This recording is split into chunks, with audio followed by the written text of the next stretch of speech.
Hello, Naked Parent Nation, and welcome to today's episode of the Naked Parent Podcast. My name's Chad Ratliff, and I am your host. And today we have the pleasure of having Kelsey Hansen with us, who has 2 children and a story to share with us all. And we're so grateful to have you on the show today. Thanks for being with us, Kelsey. Yeah, thanks.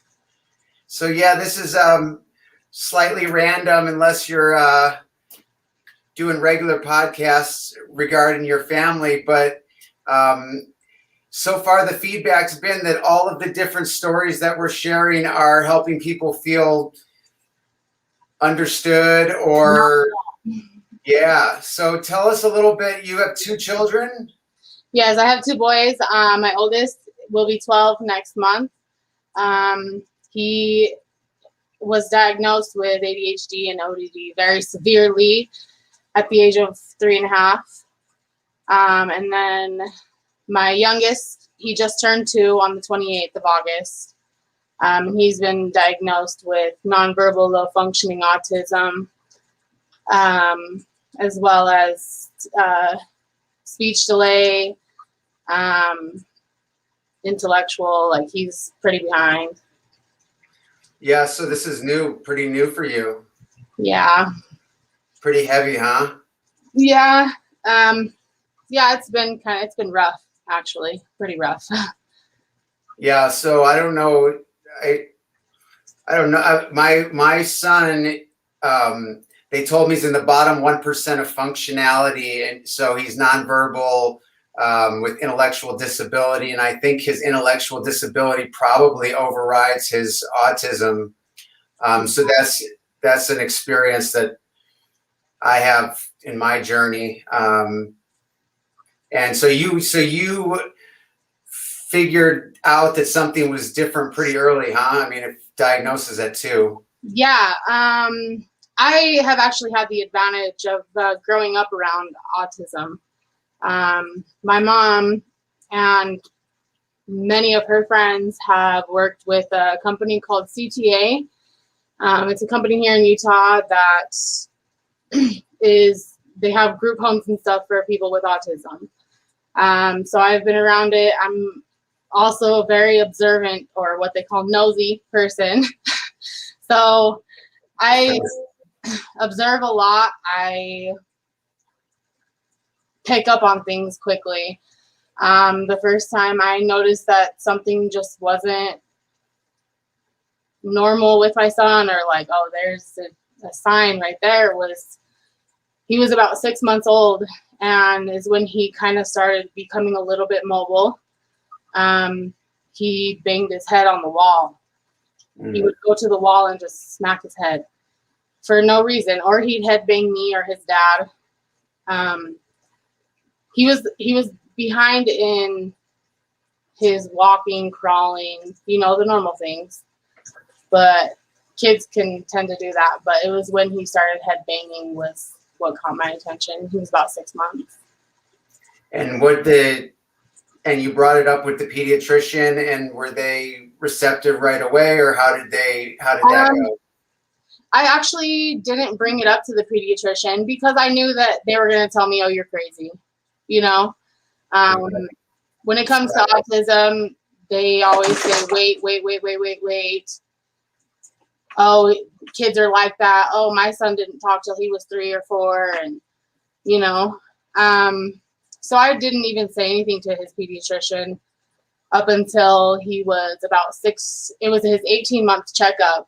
At 16 months, he had regressed from everything. Everything he could speak, everything he could sign, everything that was verbal or any type of communication, he just stopped doing it. And so right then and there, I was like, I need to get him into early intervention. So contacted early intervention, and he's been in early intervention ever since. Immediately, they got me a referral for him to get assessed for autism. So his doctor actually doesn't even know of his diagnosis yet. Wow. 18-month checkup, I told him that I was getting him into early intervention, and like I said, he told me I was crazy. Yeah, I mean, well, you really do know what they say, because you sounded like my pediatrician. That's exactly what they told me time after time. So I mean, you really do understand what you were dealing with regards to them. So the regression is, were you familiar with the regression? That was new for me. I had no. To be honest, I had no idea about the regression. I had no idea. I just thought that they just learned slowly. You know what I mean? I didn't know that they would learn and then unlearn everything, basically. And I don't know if it's they unlearn it or they're just like, no, I'm not just going to do it. You know what I mean? Because with autism, it's when they want. They'll do it when they want it, you know? Right. And so I honestly don't know. But when that happened, I knew, like, that's not right. That's not normal. The headbanging. Well, the regression. Yeah, the regression. I mean, it like was like the lights went out. I mean, it went from some involvement to like the lights went out. I don't know. Was yours that kind of extreme? Yeah, mine was that extreme too. Like I felt like I had a whole new child in my house. Crazy. Like, he was cloned and I was placed with a completely different kid in my home. That's so heavy. That's so heavy. It was sad. He used to interact with me with like playing peekaboo. Like he couldn't really talk, but he would make the like the sounds, you know. Right. And he just completely stopped doing it. He would call me mama. Doesn't call me mom anymore. He doesn't even say mama anymore. So that's a little rough, but we're getting through it. Yeah, you are. Yeah. So does getting through it mean that, I mean, I wasn't getting through it. It's hard. I know he knows who I am. With autism, I don't know if your son's the same, but he does have a best friend. He has one specific person that he loves more than anybody in the world. Which is my roommate, and that's okay. I know he knows who I am. But the fact that he's learning to communicate more makes me feel good. Yeah. Sorry. No. I mean, that's where the name of the show came from, really. I mean, this is what life is, you know? And my son's 12, so I've, you know, it's been a journey, and I've been shocked in other times, you know. I mean, I've had videos sent home to me where I had no idea that he knew any of these things. Mm-hmm. And it blew my mind. Like when he came home that day, I was like, hey, Rocco, I want to apologize for whenever I talked like you didn't understand, like when you were in the room, because I'm sure that I did that plenty of times. And now all of a sudden I was surprised, but it didn't, he never led on to it. So I didn't even know that it was happening. Right. Yeah, there's things that I've missed too that I'm just like, oh my gosh, like I'll run to the store or something real quick, or I'd be in the shower, or I would just miss it. You know what I mean? Yeah. And I'm just like, oh, dang it. Like, and then he wouldn't do it again. Yeah. So I totally understand where you're coming from. And it's not that it made it easier either when that happened. I mean, it's just, I'm just sharing that experience because I to this day, I don't really know what my son knows and what he doesn't. I don't know I don't know if he has an idea, you know. Some days I'm like, he's totally with it. And his ABA therapist believes he's like almost has no disability. And then other days I'm like, he's like a vegetable, you know? And so anyway, so what's, I mean, it's a pretty tough experience. Usually I ask what's one of the worst things that happens to kind of put things in perspective, but that regression is so heavy. Yeah, the regression is super hard. With my oldest, like, I don't know, I'm a very firm believer in teaching your kids sign language. I believe it helps them learn how to speak and be polite at a young age. You know what I mean? My oldest, he was signing when he was 6 months old. saying more, please, milk, thank you, you know. And so, I mean, that's just my personal belief. Some people believe other things, but I like that. Did your older son have any speech delays? no, he spoke very early. At 9 months old, his first word was balloon. Other than mama and dada, he said balloon very, very clear. Cool. So how about, it's pretty early, but have you had any aha moments that have given you insight or helped you at this point? With the baby, not some, I don't know about anything that's like an aha moment, or like I don't know. I just noticed that because he still does head bang. So kind of if I redirect him, he loves doing head, shoulders, knees, and toes. So when he starts to head bang, I redirect him to doing that, and all of a sudden he's just the happiest kid on earth. So I guess kind of that. I do. I actually remember a song that my son was really into. That's what it made me think of. How about the early intervention? Have you had any support or services that are helping you? Yeah. So with early intervention, we got him into that immediately, like I said, and he did very well. When I first got him in his first appointment, again, he still wasn't speaking, wasn't signing, wasn't anything. And within the first or second month, he started talking again. He would mimic me. And just from doing things that they helped me with, he wasn't using utensils. So I kind of went with what they recommended to use or to use utensils. And he started using utensils. One of the big things for me was choosing between two items. So he loves Baby Shark. And at the store, there was a Baby Shark toy. There was a blue one and there was a yellow one. So I held them both up, and I said, "Do you want the blue one or you want the yellow one?" And he kept looking back and forth, back and forth. And I kept repeating the colors, and he said yellow very clearly. And it was like the biggest thing inside the store. People were probably like, what the hell are these people doing? But just the fact that he mimicked me and was able to choose when he wanted was a really big thing. Yeah. So that's cool. We take the wins when we get them, right? Yeah, for sure. And do you have are you doing like ABA therapy or something or other? Today was his actual first day of ABA therapy. He decided that he was going to wake up at 3:30 in the morning. So that was fun. He didn't go back to sleep, and he stayed awake all morning long and had a full day of ABA and did really, really well, and came home and passed out at 3 o'clock. So Does he normally have issue sleeping? Oh yeah, a ton. I tried melatonin for really quite a bit. Didn't.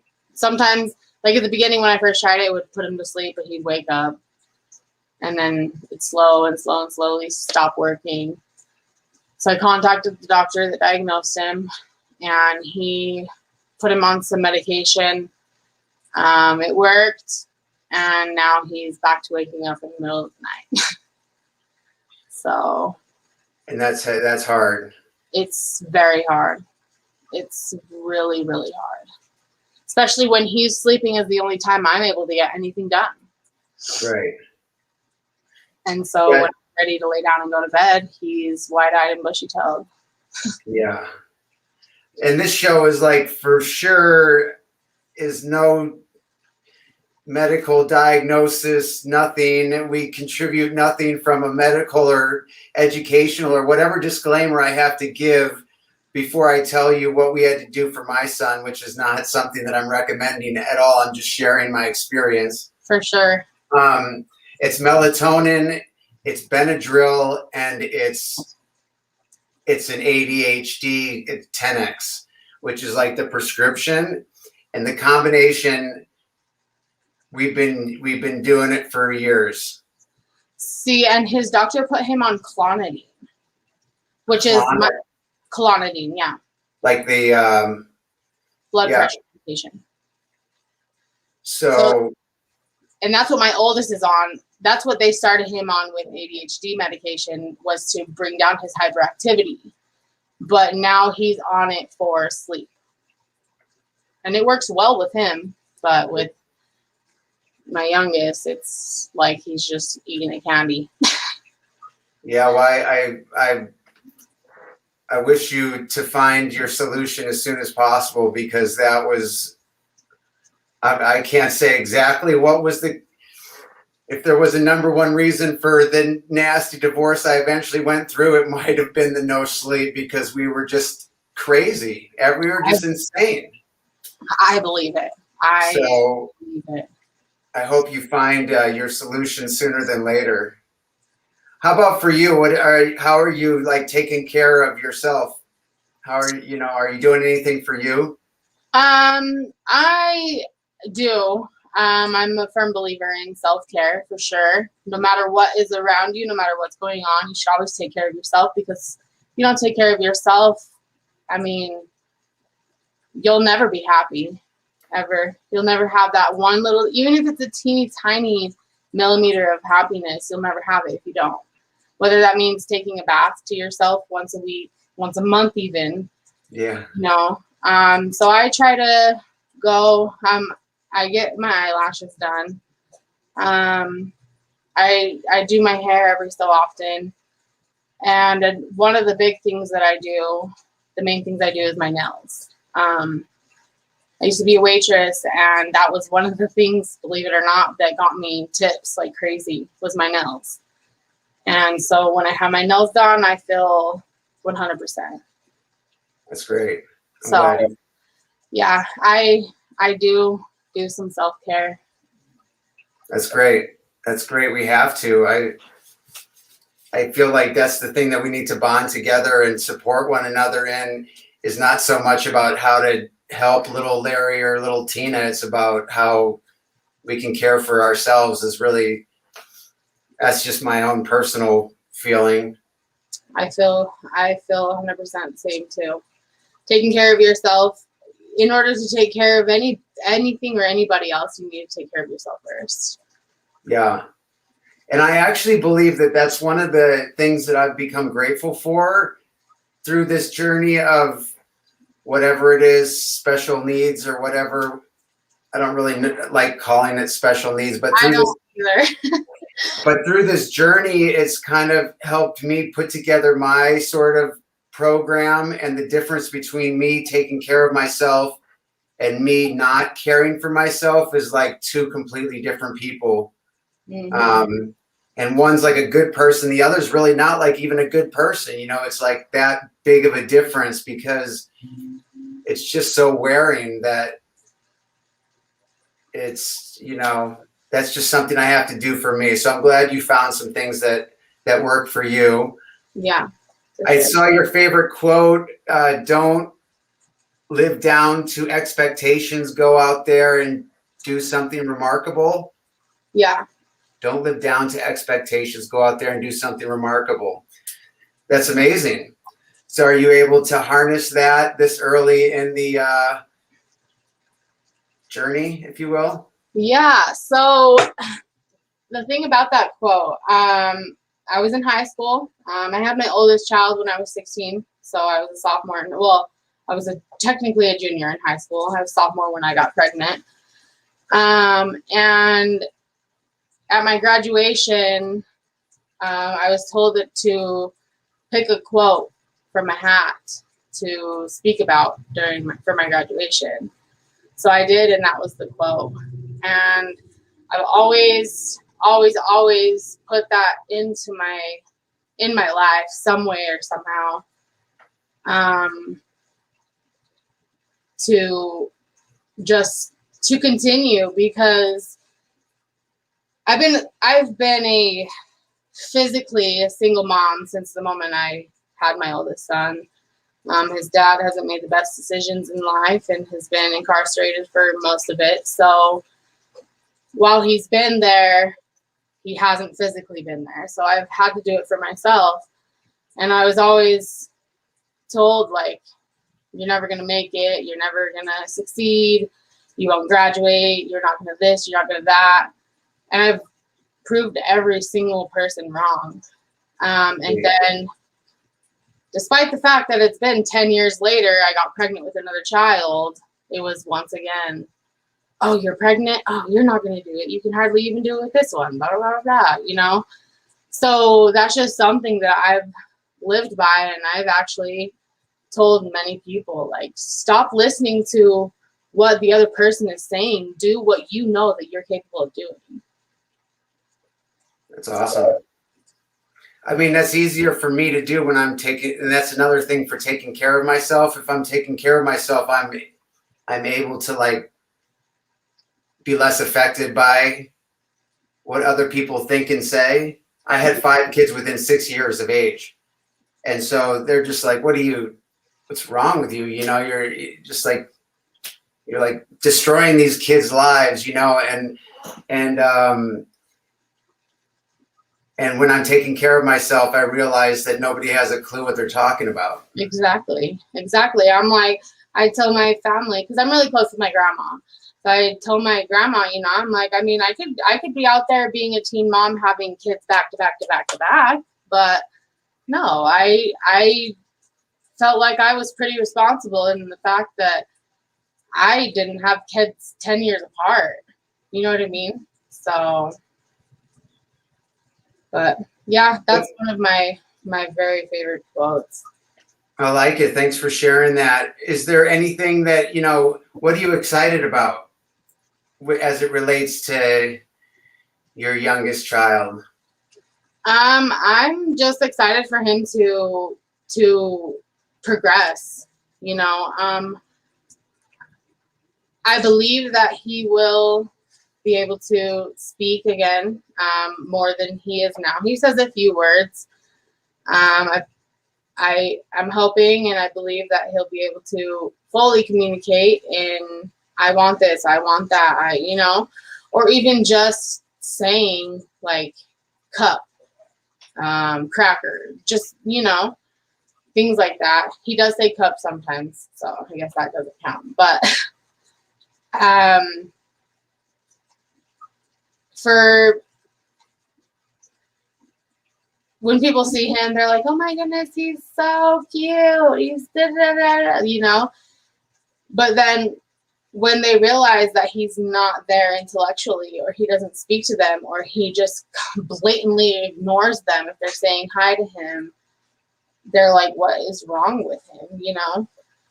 And so I want him to be able to be social, like, be socialized, like being able to be in public without feeling scared or overwhelmed or whatever the case may be. Yeah, no, I hope that you find that as well. I haven't found too many people other than people who have special needs children That understand. I mean, I have my girlfriend's just the best. So she gets it.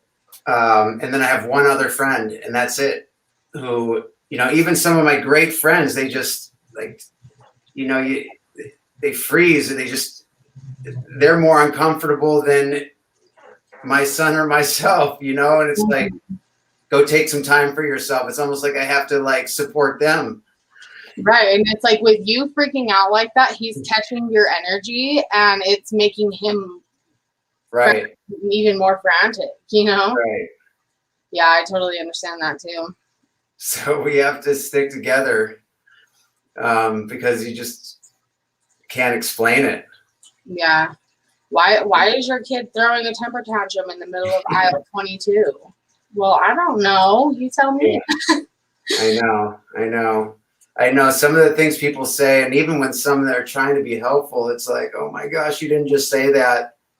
I used to watch my ex, and she'd just sit there, and, like, somebody'd say something that they thought they were being helpful, and she, you know, the tears were just, like, starting to come out, and you're like, this is horrible. But Yeah. like I said,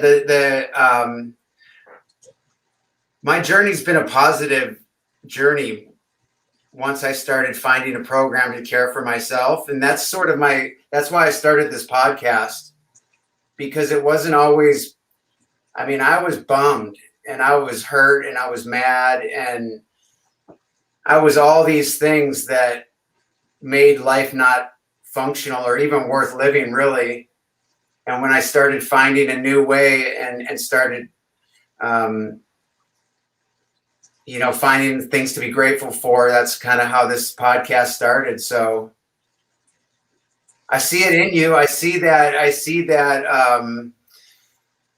you're like, I see that intuition that you have and that depth and wisdom that you have. And I think your son's lucky. He's got a great mom. He's lucky to have you. Well, thank you. I do appreciate that for sure. I'm very grateful to have the knowledge that I do have, with my oldest, I thought that he was autistic too, just because of how hyper he was. Like, even with him, his own pediatrician, I took him in at 3.5 years old, and I'm in tears because I'm like, my kid is not normal. He is bouncing off the walls. Mm-hmm. Oops. I don't know if it stalled for you, but yeah, it kind of. But anyway, I'm like, he's bouncing off the walls. He's coming from A to Z, back and forth, and I can't handle it. He's disrespectful to me. He's rude to me of his stuff, and his doctors, oh, that's normal. That's normal. That's a normal 3-year-old behavior. I'm like, this is no way a normal 3-year-old behavior. So I took it upon myself to take him to a specialist, and his specialist even told him, like, told me he has very severe ADHD. And it's like, I am grateful for my own attentiveness to be able to notice and realize the things with my children, to get them the help they need at the early time that they need it, that will help benefit and help them the most. I agree. I think that's awesome. And I appreciate you sharing this part of your journey. And I hope to, I'd love to stay connected, like as some of the people I meet, as you go through these different stages, to continue kind of staying in touch and in contact, to hear how things are going and hear what's working, and just to hear how you're doing. If you're up for that, I'll check in down the road, but hopefully we can kind of stay together and support each other through this journey. Yeah, for sure. You're more than welcome to email me anytime. I love to get feedback. I love to, people have asked me so many questions about, well, how did you know? What was the first sign? What was this? What was that? I mean, in fact, just the other day at Best Buy, the guy there was like, well, I'm like, yes, he was diagnosed. But not only that, it's just me being around that and the autism and knowing, like, I already knew way far before there was any kind of diagnosis going on. You know what I mean? Mm-hmm. So, but yeah, no, for sure. I'm always available. So the one that just stuck out that I remembered was that my son did the army crawl. He didn't get up on his knees when he crawled. That was one of the things that I remember not seeming right. He just kind of pull on his arms. He never get up on his knees, which I guess is a developmental sort of sign. Mm-hmm. So if for other parents that are listening out there, do you have any thoughts or suggestions or words of wisdom or advice? Just pay attention to your kids. Pay attention to your kids. If you know that there's something that is just make you think, in your head that is like, you don't know if that's right or wrong, pay attention to it. Ask somebody, ask people, talk to your doctor. Yeah, like I said, the doctors may not be the best people to go to, but ask somebody. I'm always open. I'm always here. You can contact me. I'm sure you can contact Chad. Get in contact with somebody that may know. And the earlier, the better. The sooner that you get them help, the more lower on the spectrum that they were before, they could move higher on the spectrum. True that. So I'm gonna start a little Facebook group, and I'll invite you to it. And for anybody out there listening, you're welcome to join. And together we go on this journey together. And it makes me think of have you heard of a book called The Power of Now? I think it is, by Eckhart Tolle. I don't think so.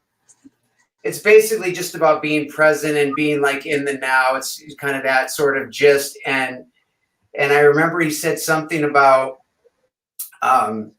he said people with same sex likes are the closest to enlightenment. And I'm like, what's he getting at here? And his point was that some of the adversities that people with same-sex interests have to face in life because of society is so heavy that it pushes them to enlightenment quicker than the average person that's just kind of lollygagging through life. And I sort of feel like there's a connection that this raising special needs children's like push me to the edge of I can either jump off or I can maybe soar.